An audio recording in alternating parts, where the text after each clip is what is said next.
Voici la deuxième d'une série de 3 courtes séquences vidéo réalisées par le Centre pour les droits économiques et sociaux pour les rapports entre la politique budgétaire et les droits humains dans le contexte du Covid-19.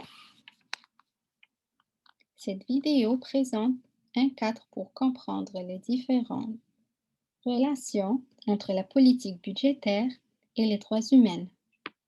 Elle donne également un aperçu de certaines manières dont le néolibéralisme a influencé les tendances de la politique budgétaire et les effets de ces tendances sur la vie des gens. Le cadre qu'on présente aujourd'hui s'appelle les 4 R de la politique budgétaire.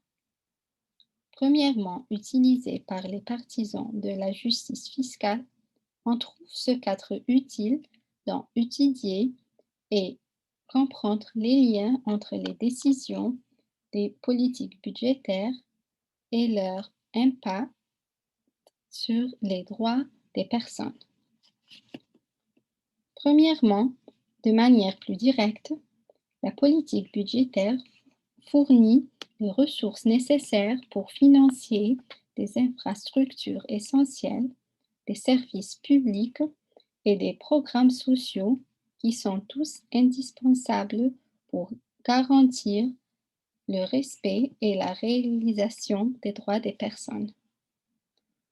Les augmentations et les diminutions de ce financement ont des conséquences directes sur les ressources dispensables, les bénéficiaires et les secteurs concernés. Deuxièmement, la politique budgétaire permet de répartir les avantages dans la société. L'imposition progressive garantit que les personnes plus fortunées et les entreprises plus rentables payent proportionnellement plus d'impôts que les personnes plus pauvres, ce qui contribue à la réduction des inégalités entre individus et entre groupes.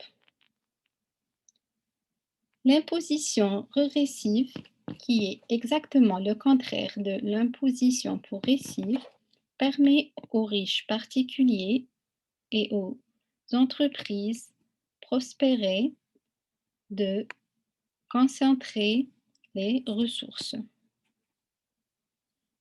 Troisièmement, la politique budgétaire peut redéfinir les prix de différents comportements. Cela permet de limiter les maux publics comme la consommation de tabac et les émissions de carbone. Elles peuvent aussi encourager les biens publics comme l'investissement dans des secteurs spécifiques ou l'emploi de groupes particuliers. Bien entendu, cela fonctionne aussi de sens inverse. Quatrièmement, la politique budgétaire est liée à la gouvernance et à la représentation politique. D'une part, la dépendance aux recettes fiscales par opposition auprès à l'aide étrangère, etc., est liée au processus démocratique. Plus cette dépendance est grande, plus les processus démocratiques sont sains. Les contribuables ont tout intérêt à demander au gouvernement de rendre compte de la façon dont leur argent est dépensé. D'autre part, la concentration des richesses est liée à la concentration du pouvoir politique, ce qui peut nuire au processus démocratique.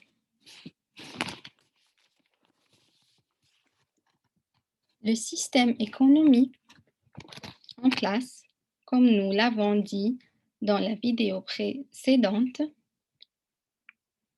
est en grande partie du monde généralement qualifié de néolibéral. Le néolibéralisme est défini comme un projet socio-économique et politique qui met le marché au centre de toute interaction humaine, au fini de la croissance économique. En d'autres termes, on considère que l'économie est source de prospérité générale lorsque le marché libre fonctionne sans restriction et que le rôle du gouvernement dans l'économie est limité. De ce fait, la discipline budgétaire, qui se manifeste par la réduction des déficits budgétaires, est devenue l'un des objectifs prioritaires des gouvernements. Les efforts visant à rapprocher les recettes des gouvernements à leurs dépenses passent toutefois généralement par l'introduction de mesures d'austérité. Alors, qu'est-ce que cela se signifie concrètement? Pour les gouvernements, ça signifie plusieurs séries de réductions d'impôts pour les entreprises et les riches particuliers. Ça signifie aussi la concentration des richesses et du pouvoir qui résistent au règlement. Les pressions exercées pour réduire au minimum les dépenses publiques et aussi l'augmentation de la privatisation. Ça signifie aussi des conditions d'emprunt désavantageuses et des niveaux d'endettement élevés qui rétrécissent encore plus la marge de manœuvre budgétaire. Cela a des impacts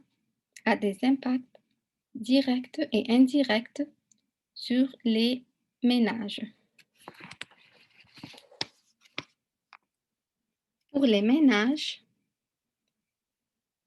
tout cela mène à la perte d'accès à des services publics et à des programmes de protection sociale essentiels. Ça mène à l'augmentation de la charge des activités de soins non rémunérées, surtout en ce qui concerne les femmes. Ça mène à la perte d'emploi et gel de salaire, en particulier dans le secteur public, et ça conduit aux ménages ciblés par des prêts à des conditions abusives qui mènent à une spirale d'endettement, à la détérioration du bien-être et à la vulnérabilité à des conditions de travail précaires et à les exploitations. La pandémie de COVID-19 met en lumière les inégalités inhérentes au modèle économique néolibéral. Partout dans le monde, on a vu la détérioration des infrastructures de santé publique, la précarité des marchés du travail, les charges lourdes des activités de soins, la faiblesse des systèmes de protection sociale. Tout ça a rendu la réponse au COVID-19 très difficile. Tout cela a rendu le virus plus mortel et a exacerbé les inégalités.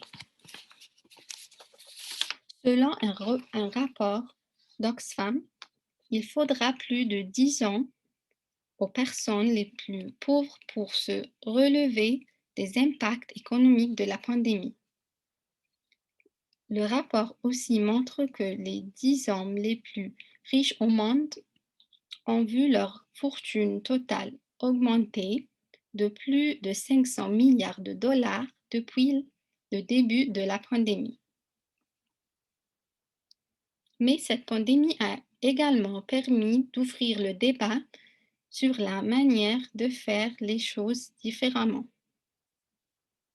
Dans la prochaine vidéo, nous parlerons de ce à quoi pourrait ressembler une approche de la politique budgétaire qui, qui est fondée sur les droits qui favorisent une juste récupération de COVID-19.